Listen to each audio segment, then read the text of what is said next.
እመቤታችን ልደቷ ደስታቸው በእውነቱ ፀሐይን ይዛ የመጣችው ጎህ ዛሬ ተወለደች። ዛሬ ግንቦት 1 ቀን ለዓለም ጎህ የቀደደበት እመቤታችን ለምንድን ነው ንጹሕ ሆና ተወለደች የምንለው?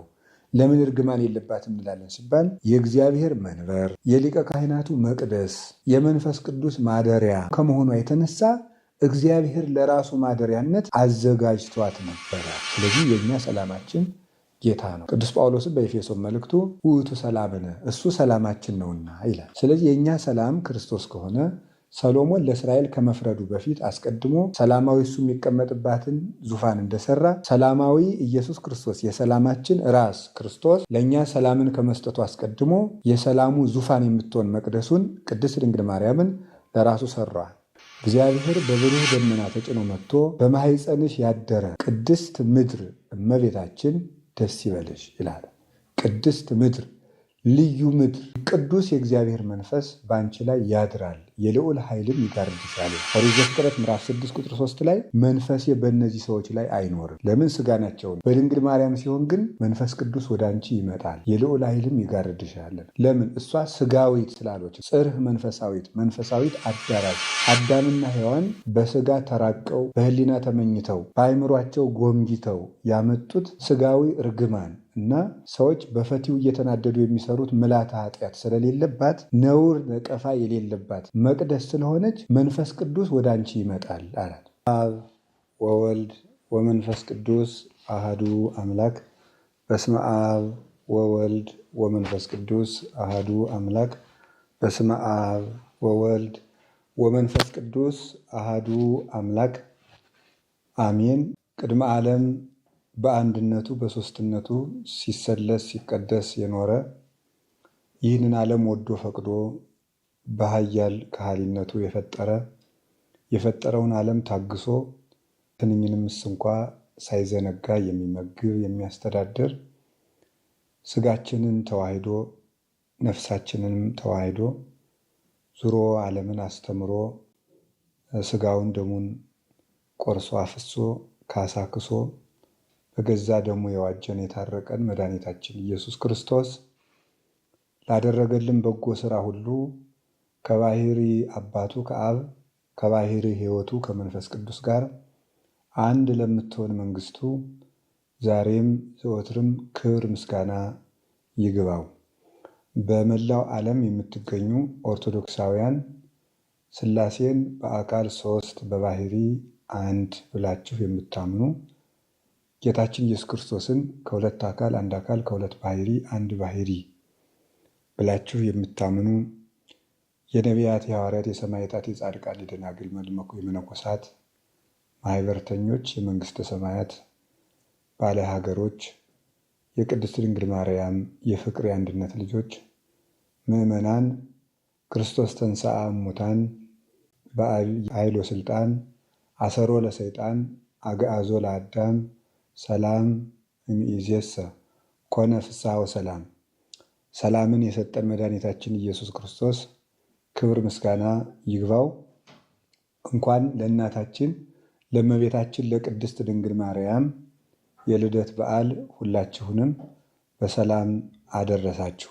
እግዚአብሔር ለመነጋገር የመረጥነው ርዕስም በትንቢተ ሚልክያስ ምዕራፍ 3 ከቁጥር 3 ላይ የምናገኘውን ኃይለ ቃል ነው። ወይመጽእ ግብተ ውስተ ጽርሑ እግዚአብሔር ወደ መቅደሱ ይመጣል ይላል። እግዚአብሔር ወደ መቅደሱ ይመጣል። እግዚአብሔር ወደ መቅደሱ ይመጣል። ከዚህ አስቀድሞ ቁጥር 1 ጀምሮ እንዲህ ይላል። ወናሁ እፌኑ መላኬ ዘይጸይህ ፍኖተከ ቅድመ ገጽከ። እነሆ መንገድህን የሚጠርግ የሚያስተካክል መልእክተኛዬን በፊትህ እሰዳለሁ። ወናሁ ይመጽእ ግብተ ውስተ ጽርሑ እግዚአብሔርም ድንገት ወደ መቅደሱ ይመጣል ይላል። ነቢዩ ሚልክያስ እስራኤልን ከባቢሎን ምርኮ በኋላ ሲያጽናና የነበረ ነቢይ ነው።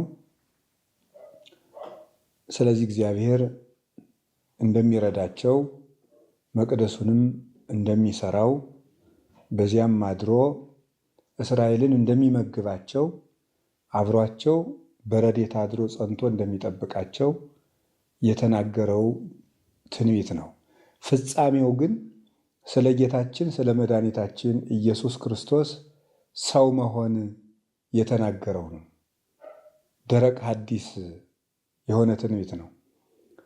መልአኬን መልእክተኛዬን በፊትህ እሰዳለሁ ያለው ቅዱስ ገብርኤልን ነው። ዘይጸይፍ ፍኖተከ ማለት ለልደትህ ቀዳሚ የሚሆን ብስራትህን የሚናገር ቅዱስ ገብርኤልን መልእክተኛዬን አስቀድሜ ወደዚህ ዓለም እልከዋለሁ ማለት ነው። መልእክተኛዬን አስቀድሜ በፊትህ መንገድህን የሚጠርግ እሰዳለሁ። ንጉሥ ሊመጣ ሲል የንጉሥ መልእክተኞች አስቀድመው ንጉሡ ወደሚመጣበት ግዛት እንደሚላኩ ሁሉ ንጉሥ አካላዊ ቃል ከሦስቱ አካላት አንዱ አካል ወልድ በዚህ ዓለም ጌትነቱን ገልጦ ሰውን ለማዳን በመጣ ጊዜ አስቀድሞ የንጉሡ መልእክተኛ የሚሆን ቅዱስ ገብርኤል ወደዚህ ዓለም እመቤታችን ቅድስት ድንግል ማርያምን ሊያበስር ተልኳል። ከዚያ በኋላ መልእክተኛው ከተላከ በኋላ ምን ይከሰታል የሚለውን ነቢዩ ሲናገር ወናሁ ይመጽእ ግብተ ውስተ ጽርሑ እግዚአብሔር፣ መልእክተኛው ከተላከ በኋላ እግዚአብሔር ወደ መቅደሱ ይመጣል ይላል። እግዚአብሔር ወደ መቅደሱ ይመጣል ያለው እግዚአብሔር ወልድ ነው። መቅደስ ያላት እመቤታችን ቅድስት ድንግል ማርያም ነው። እግዚአብሔር ወደ መቅደሱ ይመጣል ማለት እግዚአብሔር ወልድ በማኅፀነ ማርያም ለማደር ለመጸነስ ይመጣል ማለቱ ነው። ከዚያ በኋላ ሰው ሆኖ ዓለምን ይቀድሳል፣ ያነጻል። ነቢዩ ኢሳይያስ በትንቢተ ኢሳይያስ ምዕራፍ 63 ቁጥር 1 ጀምሮ እንደተናገረው ለነዳያን መጽናናትን ሊሰብካቸው፣ ዕውራንን ሊያበራቸው፣ አንካሶችን እንዲሮጡ ሊያደርጋቸው፣ ዲዳዎችን አንደበታቸውን ሊከፍትላቸው፣ ሽባቸውን ሊተረትርላቸው፣ ደንቆሮችን ቃል ሆኖ ሊያናግራቸው፣ ሙታንን ሕይወት ሆኖ ሊያስነሳቸው መድኃኒታችን ኢየሱስ ክርስቶስ ከእመቤታችን ከቅድስት ድንግል ማርያም መቅደስነት የተነሳ ተወልዶ ወደዚህ ዓለም ተገልጧል። ሊቀ ካህናት ወደ መቅደስ ገብቶ መሥዋዕት ከማቅረቡ በፊት አስቀድሞ መቅደሱ ይሰራል። ንጉሥ ከመፍረዱ በፊት ዙፋን አስቀድሞ ይሰራለታል። አዳራሹ ይታነጻል። ስለዚህ እመቤታችን ቅድስት ድንግል ማርያም የእግዚአብሔር መቅደስ ለመሆን የተወለደች ስለሆነች የልደቷን በዓል የምናከብረው የመቅደሱ በዓል ስለሆነ ነው። መቅደሱ ተሰርቶ ሲያልቅ በዓል ይከበራል። ሰሎሞን የብሉይ ኪዳኑን ቤተ መቅደስ ሰርቶ ሲፈጽም በዓል አክብሯል። ቤተ መንግስቱን ሰርቶ ሲፈጽምም በዓል አክብሯል። ለምን? ሊቀ ካህናቱ የሚገባበት መሥዋዕት የሚያቀርብበት እግዚአብሔርና ሰው የሚታረቅበት መቅደስ ሲጠናቀቅ በዓል ማክበር ይገባል። ዛሬ ግንቦት 1 ቀን የሊቀ ካህናታችን የኢየሱስ ክርስቶስ መቅደስ የእመቤታችን የቅድስት ድንግል ማርያም መቅደስነቷ የተገለጠበት መቅደሳችን ተሰርታ ያለቀችበት ቀን ነው። ሊቀ ካህናት ኢየሱስ ክርስቶስ ወደዚህ ዓለም መጥቶ ዓለምን ከራሱ ጋር ከአባቱና ከመንፈስ ቅዱስ ጋር አስታርቋል። ለማስታረቅ ግን መጀመሪያ የመጣው ወደ መቅደሱ ነው። ያቺ መቅደስ እመቤታችን ናት። ያለ መቅደስ እርቅ የለም። መቅደስ ማለት ማደሪያ ማለት ነው። ኦሪት ዘፍጥረት ምዕራፍ 6 ከቁጥር 3 ላይ እኒህ ሰዎች ይላል የሴት ልጆች እና የቃኤል ልጆች ተቀላቅለው የወለዷቸው ራይት የሚባለው ወይም ንፍሊም የሚባሉት የቁጣ ልጆች እግዚአብሔርን ባስከፉት ጊዜ እግዚአብሔር እያሃድር መንፈሴ ስለሆኑ መንፈሴ በእነዚህ ወገኖች ላይ አድሮ አይኖርም፣ እስመ ሥጋ እሙንቱ እነሱ ሥጋ ብቻ ናቸውና ይላል። ሥጋ ብቻ ናቸውና መንፈሴ በእነዚህ ወገኖች ላይ አድሮ አይኖርም ይላል። ሰው ስጋዊ ብቻ ሆኖ የሚኖር ከሆነ መንፈስ እግዚአብሔር አያድርበትም። ስለዚህ 5500 ዘመን መንፈስ ቅዱስ ከሰው ልጆች ተለይቶ የኖረበት ምክንያት የስጋ ፈቃድ ሰልጥኖብን ስለነበር ነው። እመቤታችን ግን መቅደስ ስለሆነች እግዚአብሔር መጀመሪያ ወደ እሷ መጣ። ይኸውም ይታወቅ ዘንድ ቅዱስ ገብርኤል ሲናገር ሉቃስ ወንጌል ምዕራፍ 1 ላይ መንፈስ እግዚአብሔር ቅዱስ ይመጽእ ላዕሌኪ ወኃይለ ልዑል ይጼልለኪ፣ ቅዱስ የእግዚአብሔር መንፈስ በአንቺ ላይ ያድራል፣ የልዑል ኃይልም ይጋርድሻል ይላል። ኦሪት ዘፍጥረት ምዕራፍ 6 ቁጥር 3 ላይ መንፈሴ በእነዚህ ሰዎች ላይ አይኖርም፣ ለምን ሥጋ ናቸውና። በድንግል ማርያም ሲሆን ግን መንፈስ ቅዱስ ወደ አንቺ ይመጣል፣ የልዑል ኃይልም ይጋርድሻል። ለምን? እሷ ሥጋዊት ስላሎች ነው።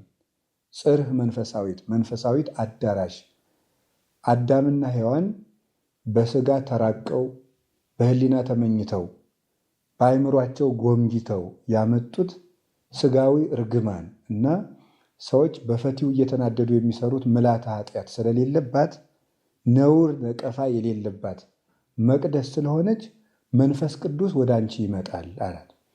ሚልክያስ ትንቢተ ሚልክያስ ምዕራፍ 3 ላይ እግዚአብሔር ወደ መቅደሱ ይመጣል ያለውን ቅዱስ ገብርኤል መንፈስ ቅዱስ ወደ አንቺ ይመጣል ብሎ ተረጎመው። በሐዲስ ኪዳን ሰዎች የእግዚአብሔር ማደሪያ መቅደስ የሚባሉት በጌታችን በኢየሱስ ክርስቶስ ደም ከተቀደሱ ከነጹ በጥምቀት የእግዚአብሔር ልጆች ከሆኑ በኋላ ነው። አንደኛ ቆሮንቶስ ምዕራፍ 3 ቁጥር 16 ላይ የተአምሩኑ ከመ አንትሙ ታቦቱ ለመንፈስ ቅዱስ፣ እናንተ የመንፈስ ቅዱስ ማደሪያ እንደሆናችሁ አታውቅምን ይላል። ሰው በመንፈስ ቅዱስ ከተጠመቀ በኋላ የመንፈስ ቅዱስ መቅደስ ይሆናል። ለምን? ከሥጋ የተወለደ ሥጋ ነው። ጌታ ዮሐንስ ወንጌል ምዕራፍ 3 ላይ እንደነገረን እስመ ዘተወልደ እምሥጋ ሥጋ ውእቱ ወዘተወልደ እምመንፈስ መንፈስ ውእቱ። ከሥጋ የተወለደ ሥጋ ነው፣ ከመንፈስ የተወለደ ግን መንፈስ ነው ይላል።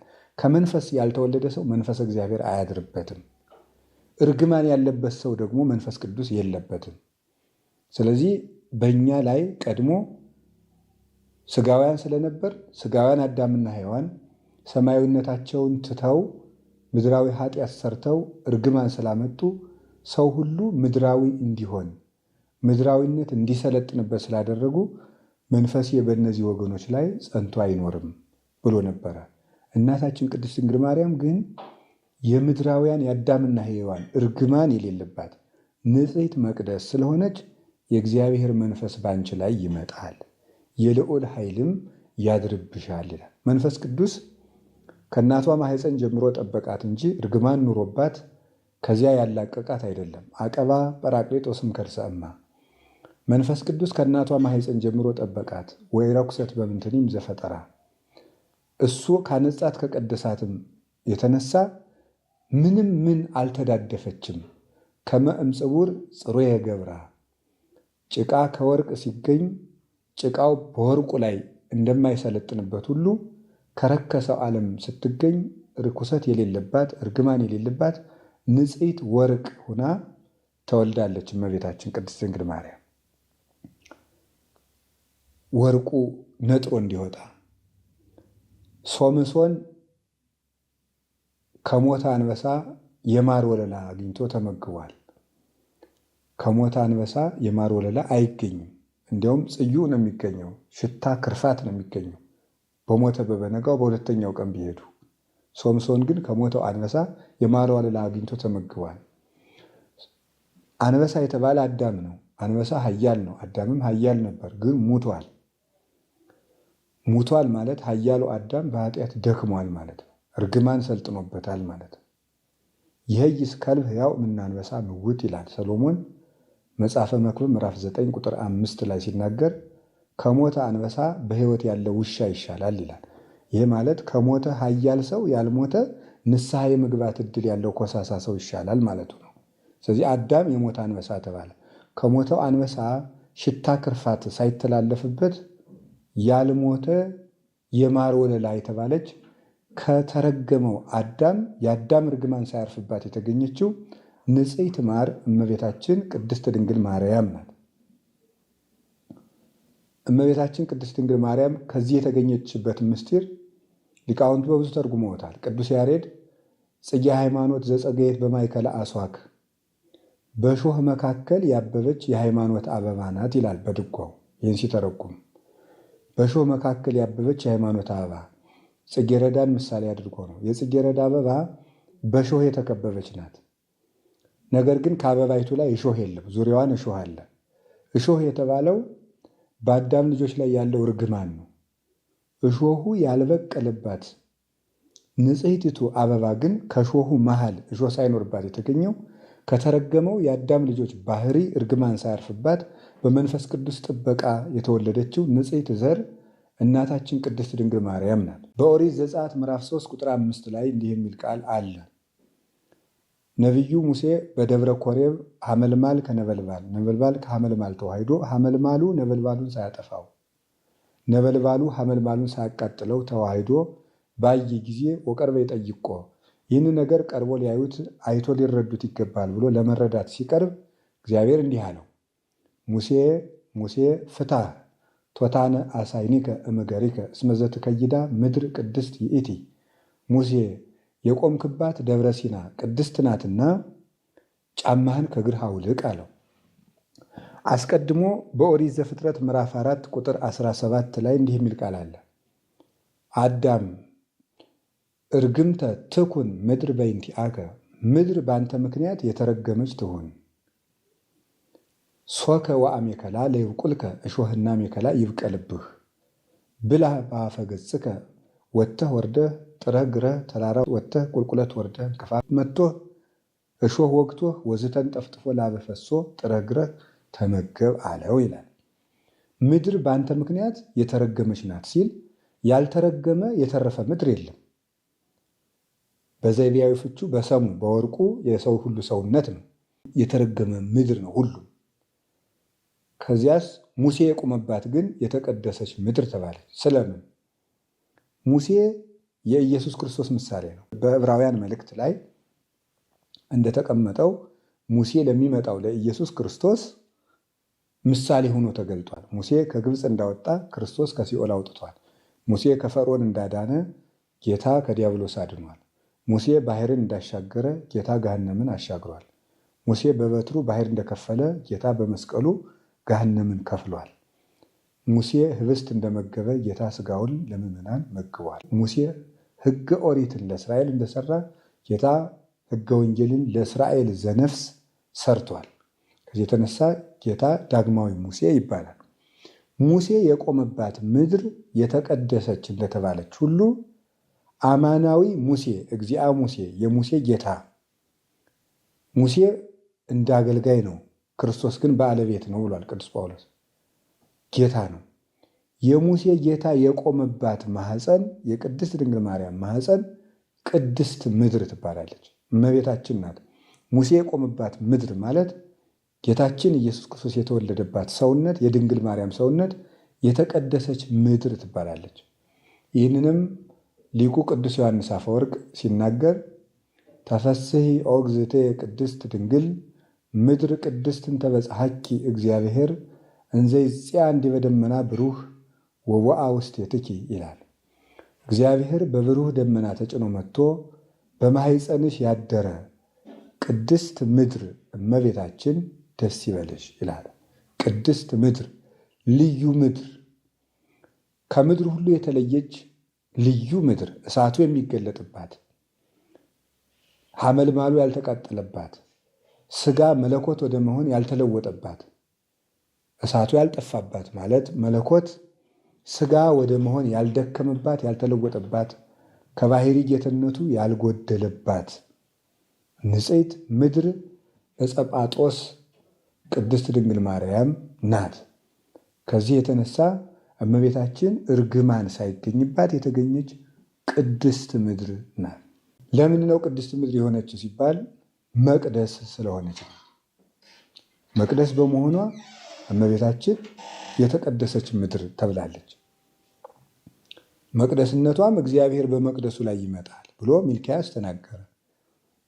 ሉቃስ በወንጌሉ ተረጎመው። ይህች እመቤታችን በትንቢተ ኢሳይያስ ምዕራፍ 66 ከቁጥር 1 ላይ እግዚአብሔር እንዲህ ብሎ ተናግሮ ነበር። ሰማይ መንበሬ ወምድርኒ መከየደ እገሬ አይኑ ቤተ ተሐንጹ ለምዕራፌ ሰማይ መርመሬ ነው፣ ምድር የእግሬ መረገጫ ናት። ለእኔ የምትሰሩልኝ ቤት ምን አይነት ነው ይላል።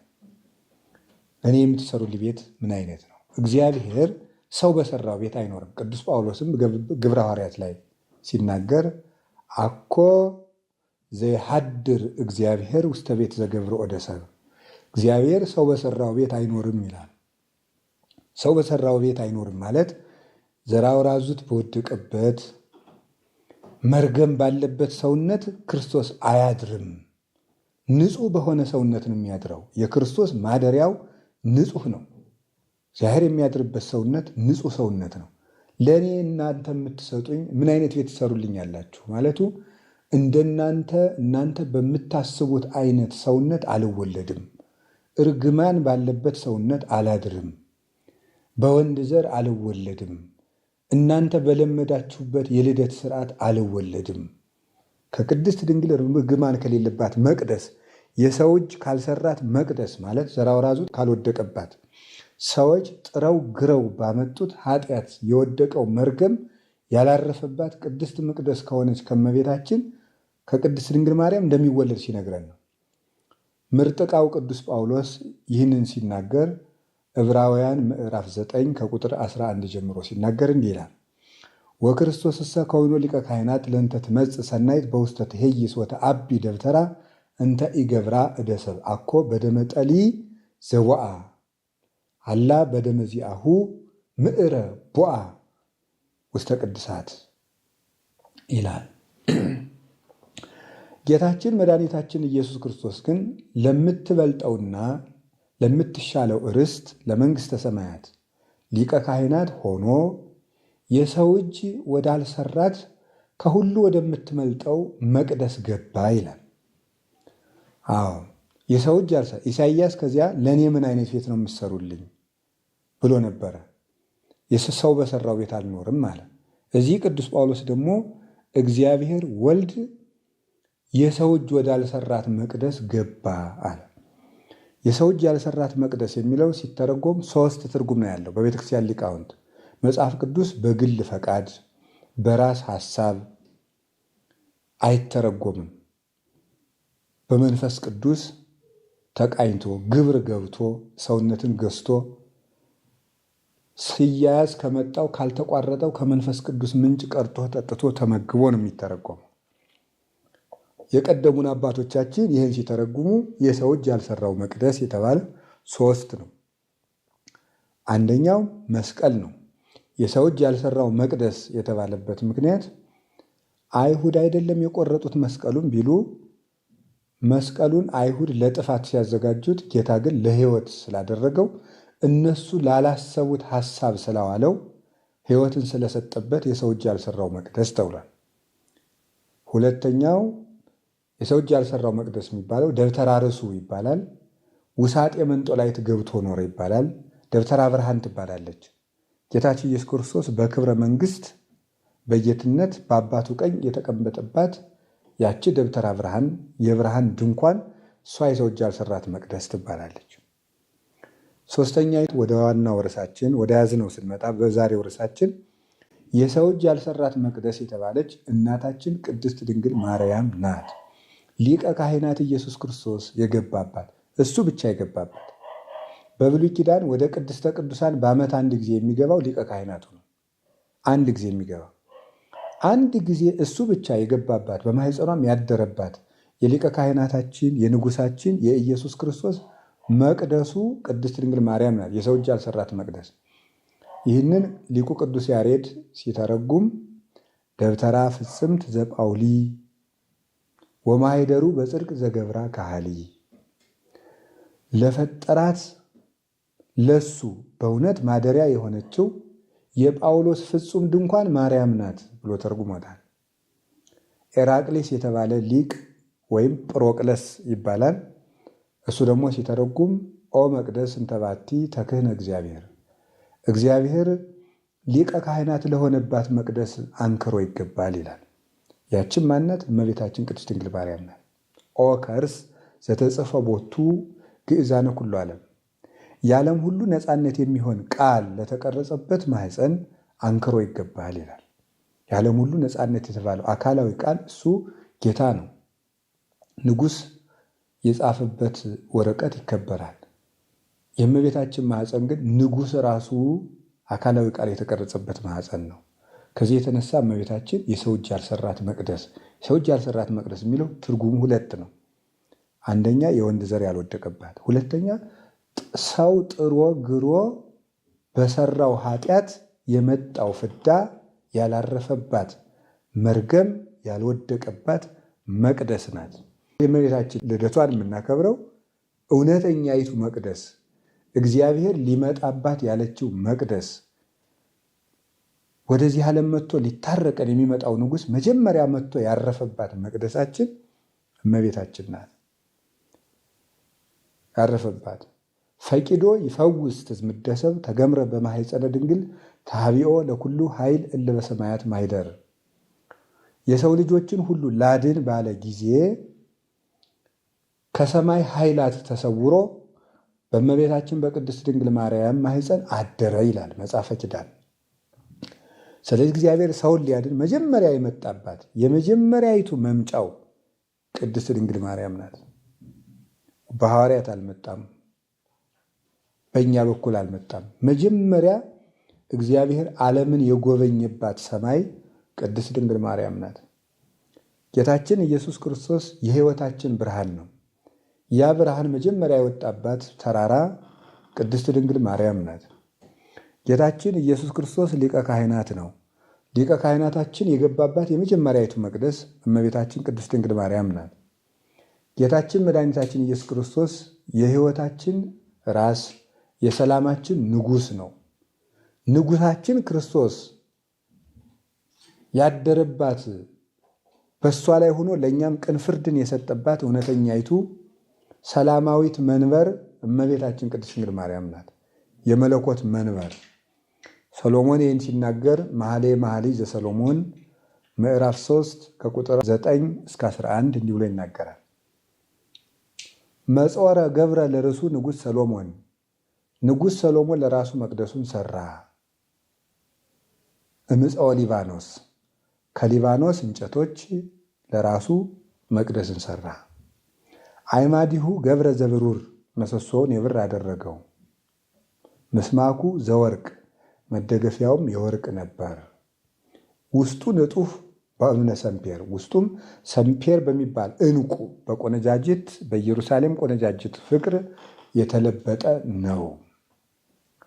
ጸአት ራያ ዋልደ ጽዮን ለንጉሥ ሰሎሞን፣ እናንተ የኢየሩሳሌም ቆነጃጅት ንጉሥ ሰሎሞንን ለማየት ውጡ ይላል።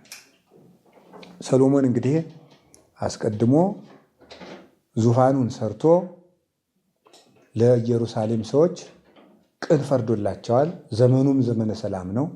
40 ዘመን በሙሉ በሰላም እስራኤልን አስተዳድሯል። ጠላት መንግስቱን ያልነቀነቀበት በሰላም የገዛ ንጉሥ ነው ሰሎሞን። ሰሎሞን ማለት ሰላማዊ ማለት ነው። የእኛ ሰላም ደግሞ የእኛ ሰሎሞናችን ለአዲስ ኪዳን ክርስቲያኖች ክርስቶስ ነው።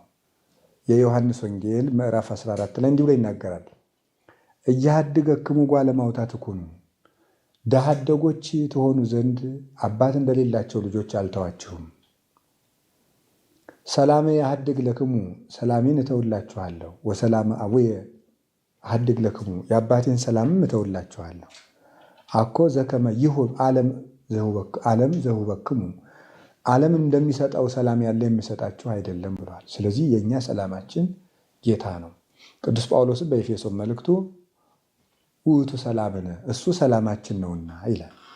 ስለዚህ የእኛ ሰላም ክርስቶስ ከሆነ ሰሎሞን ለእስራኤል ከመፍረዱ በፊት አስቀድሞ ሰላማዊ እሱ የሚቀመጥባትን ዙፋን እንደሰራ ሰላማዊ ኢየሱስ ክርስቶስ የሰላማችን ራስ ክርስቶስ ለእኛ ሰላምን ከመስጠቱ አስቀድሞ የሰላሙ ዙፋን የምትሆን መቅደሱን ቅድስት ድንግል ማርያምን ለራሱ ሰሯል። ከሊባኖስ እንጨቶች የተባሉት እናቱ ሐናና ኢያቄም በሊባኖስ ስለወለዷት ነው። አድባረ ሊባኖስ የሚባል እስራኤል ውስጥ አለ። ሊባኖስ ትወፅ መራት፣ ከሊባኖስ ሙሽራ ትወጣለች።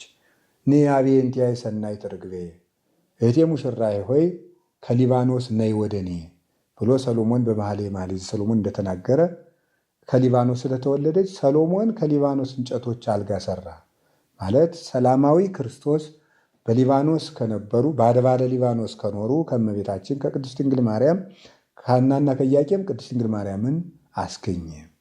ሰሎሞን ዙፋኑን ለራሱ ሰራ። በሰሎሞን ዙፋን የሰሎሞን ተከታዮች አይቀመጡም። መኳንንቱ መሳፍንቱ አይቀመጡም። ሰላማዊ ክርስቶስ በተወለደባት ማኅፀንም ፍጡር አልገባባትም። የእሱ ብቻ ዙፋን ናት። ተዘግታም ትኖራለች። እጹታ ትነብር ተዘግታ ትኖራለች።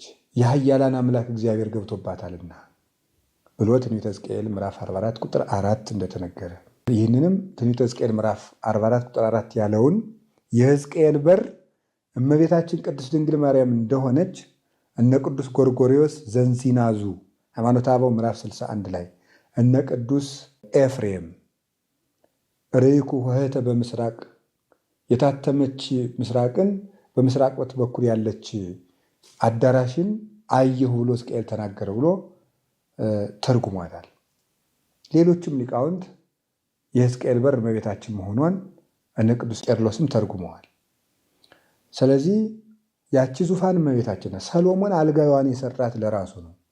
ጌታ እናቱ የፈጠራት ለራሱ መቅደስነት ነው። ለፍጡር አልተዳረገችም። ምሰሶ የብር ነው የተባለበት ምክንያት እናት አባቷ ዘመዶቿ በምግባር የተመሰገኑ ናቸው። ቅድመ አያቶቿ እነ አብርሃም እነ ይስሐቅ እነ ያዕቆብ እነ ዳዊት የእግዚአብሔር ወዳጆች ናቸው። ብር የጠራ እንደሆነ ሃይማኖታቸው የጠራ ልባቸው የተቀደሰ የጠራ ሰውነታቸው ያማረ በምግባር የተሸለመ ቃለ እግዚአብሔርን ያጌጠ ነው። ምስማኩ ዘወርቅ መደገፊያው የወርቅ ነው የተባለ ግን የእመቤታችን የቅድስት ድንግል ማርያም ነው ስጋ ነው። ወርቅ ከብር እንደሚበልጠው ሁሉ የእመቤታችን የቅድስት ድንግል ማርያም ስጋ ከነቢያት ስጋ ይበልጣል። ንጹሕ ስጋ ሰጥቷታል ጠብቆ። ውስጡ ንጹሕ በእብነ ሰምፔር ውስጡም ሰምፔር በሚባል ዕንቁ ያጌጠ ነው ያለው። ፍቅር ንጽሕና የማኅፀኗ ንጽሕና ነው። በኢየሩሳሌም ቆነጃጅት ፍቅር የተለበጠ ነው ይላል አማርኛው መጽሐፍ ቅዱስ። የኢየሩሳሌም ቆነጃጅት የተባሉ መጻሕፍት ናቸው። በእነሱ ፍቅር ያጌጠ የተለበጠ ነው። እንዲህ አድርጎ ሰሎሞን ጌታ ከእመቤታችን ከቅድስት ድንግል ማርያም ተወለደ። ሰሎሞን መቅደሱን ዙፋኑን ሰራና እዚያ ላይ ነገሰ። ለማን? ለእስራኤል። እስራኤል ማለት ምን ማለት ነው? የእግዚአብሔር ሕዝብ። ጌታ ደግሞ እመቤታችን በንጽሕና አዘጋጀና እንደ ወርቅ እንደ ብር ከጠራ ንጹሕ ሰውነቷን እሷን አዘጋጀና ከዚያስ ወይነግስ ለቤተ ያዕቆብ ወአልቦ ማኅለቅት ለመንግሥቱ ለያዕቆብ ወገን ለዘላለሙ ይነግሳል ለመንግሥቱም ፍጻሜ የለውም ማለት ቅዱስ ገብርኤል ሲያበስራት በአንቺ ማኅፀን ላይ ይነግሳል። ለማን? ለያዕቆብ ወገን። ሰሎሞን በማን ነገሰ? በያዕቆብ ወገን። ክርስቶስ በማን ነገሰ? በያዕቆብ ወገን። ያዕቆብ ማን ነው? እስራኤል። እስራኤል ምንድን ነው? እግዚአብሔር ሕዝብ። ሰሎሞን ለእስራኤል ዘሥጋ እንደነገሰ ጌታ ደግሞ ለእስራኤል ዘነፍስ ነግሶ ይኖራል። እርሱ ንጉሳችን ነውና። ስለዚህ ንጉሥ ክርስቶስ ሊገባባት እንኳንስ ለሰማያዊ ንጉሥ ለምድራዊ ንጉሥ መንገድ ተጠርጎ እንቅፋት ተለቅሞ እሾሁ ተለቅሞ ጎድጓዳ ተሞልቶ ተራራ ተደልድሎ አዳራሽ ተነጥፎ ሽቱ ተረፍርፎ ንጹሕ ቤት ተጠርጎ ይጠብቀዋል። ጌታችን ኢየሱስ ክርስቶስ ንጉሥ ነውና እሱ ሲመጣ እሱ የሚያድርባት ሰውነትም ንጹሕ አዳራሽ ንጽሕት አዳራሽ መሆን ነበረባት። ለዚህ ነበረ ተወልደ በተድላ መለኮት ይላል ጎርጎርዮስ ዘኑሲስ ሲናገር፣ ቅዱስ ያሬድም በድጓው በልደት ንጓው ይናገራል። ለመለኮቱ በሚገባ ልደት ተወለደ ይላል። ለመለኮቱ የሚገባ ማለት ለንጹሕ ባህሪው ንጽሕት አዳራሽ ታስፈልገው ነበር።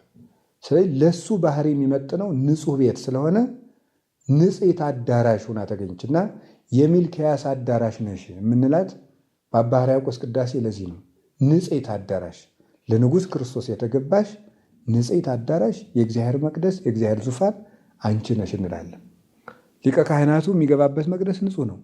ሊቀ ካህናት ክርስቶስ የገባባት መቅደስ ንጽሕት ነበረች። ነውር ነቀፋ የሌለባት ነበረች እመቤታችን። ስለዚህ እመቤታችን ለምንድን ነው ንጹሕ ሆና ተወለደች የምንለው? ለምን እርግማን የለባትም እንላለን ሲባል የእግዚአብሔር መንበር፣ የሊቀ ካህናቱ መቅደስ፣ የመንፈስ ቅዱስ ማደሪያ ከመሆኗ የተነሳ እግዚአብሔር ለራሱ ማደሪያነት አዘጋጅቷት ነበረ። በካህሊነቱ እንድትወልደው እንዳደረጋት ሁሉ በካህሊነቱም ጠብቋታል። ለእግዚአብሔር የሚሳነው ነገር የለምና የተቀደሰውን አዳም እርኩሰት እንዲሰለጥንበት ከረገመ እንዳትረገም እርኩሰት እንዳያድርባት መጠበቅም ለሱ ይቻላል። ስለዚህ ከዚህ የተነሳ ንጹሕ አድርጎ አዘጋጅቶ ጠብቋት ዛሬ ግንቦት 1 ቀን እናታችን ቅድስት ድንግል ማርያም ተወለደችልን። ዛሬ መቅደስ ተወልዶልናል። እሷ ከተወለደች እንግዲህ ሊቀ ካህናታችን ኢየሱስ ክርስቶስ በእሷ ተወልዶ ይቀድሰናል፣ ያነጻናል፣ ለእኛ ደግሞ አንጽቶናል ብለን ንጉሳችን ክርስቶስ መንበሩን እሷን ሰርቷልና ፈርዶልናል በእሷ ተገልጦ ብለን መቅደስነቷን መንበርነቷን አይተን ልደቷን እናከብራለን። እንኳንስ በእመቤታችን በቅድስት ድንግል ማርያም ልደት በዮሐንስ ልደት እንኳን ብዙዎች ደስ ይላቸዋል ተብሎ ተጽፏል። ሉቃስ ወንጌል ምዕራፍ 1 ላይ ወብዙሃን ይትፌስሑ በልደቱ፣ ብዙዎች በልደቱ ደስ ይላቸዋል ይላል። ድንግል ማርያም ለወለደችው ለክርስቶስ መንገድ በጠረገው በዮሐንስ ልደት ደስ ካለን ንጉሱን በወለደችው በቅድስት ድንግል ማርያም ልደት ለምን አንደሰትም? በድንግል ማርያም ልደት የሚከፋው ሰይጣን ብቻ ነው። በድንግል ማርያም ልደት ሁሉ ይደሰታል። አዳም ይደሰታል፣ መድኃኒቱ ከእሷ ሊወለድለት ነውና። መላእክት ይደሰታሉ፣ ጌታን ከእሷ ተወልዶ ሊያዩት ነውና። ነቢያት ይደሰታሉ፣ ትንቢታቸው ከእሷ ማኅፀን ሊፈጸምላቸው ነውና። ሐዋርያት ይደሰታሉ፣ የስብከታቸው ሞገስ ከእሷ ተወልዶላቸዋልና። እመቤታችን ልደቷ ደስታችን ነው። በእውነቱ ፀሐይን ይዛ የመጣችው ጎህ ዛሬ ተወለደችልን። ዛሬ ግንቦት 1 ቀን ለዓለም ጎህ የቀደደበት ነው። እሷ አድጋ ደግሞ ከ15 ዓመቷ በኋላ ጎሂቱን ተከትሎ ፀሐይ ክርስቶስ ወደዚህ ዓለም ይመጣል፣ በዚህ ዓለምም ያበራል እና እመቤታችን ቅድስት ድንግል ማርያም በሰሎሞን ቃል አልብኪ ነውር ወይ ምንትን በላዕሌኪ፣ እህቴ ሙሽራዬ ምንም ነውር የለበሽም፣ ኩለንታኪ ሰናይት ነይ ኀቤየ፣ ወዳጄ ሆይ ሁለንተናሽ ውብ ነው፣ ወደ እኔ ነይ ብሏልና እግዚአብሔር ድንግል ማርያምን ሰርቶ ወደ እሷ መቅደስነት መጥቷል። እግዚአብሔር ወደዚህ ዓለም እንግዳ ሆኖ ሲመጣ ቤት አልነበረምና ጌታን የተቀበልንባት ሁላችን የወከለችልን ንጽሕት አዳራሽ ዛሬ ተጠናቃ ተሰርታልን ተወልዳልናለች። እንኳን ደስ ያላችሁ። ጌታችን ኢየሱስ ክርስቶስ በእሷ አድሮ ይቀድሰን፣ ፍጻሜያችን ያሳምርልን፣ በደላችን ይቅር ይበለን። ወስብሐት ለእግዚአብሔር። ይቆየን። አሜን።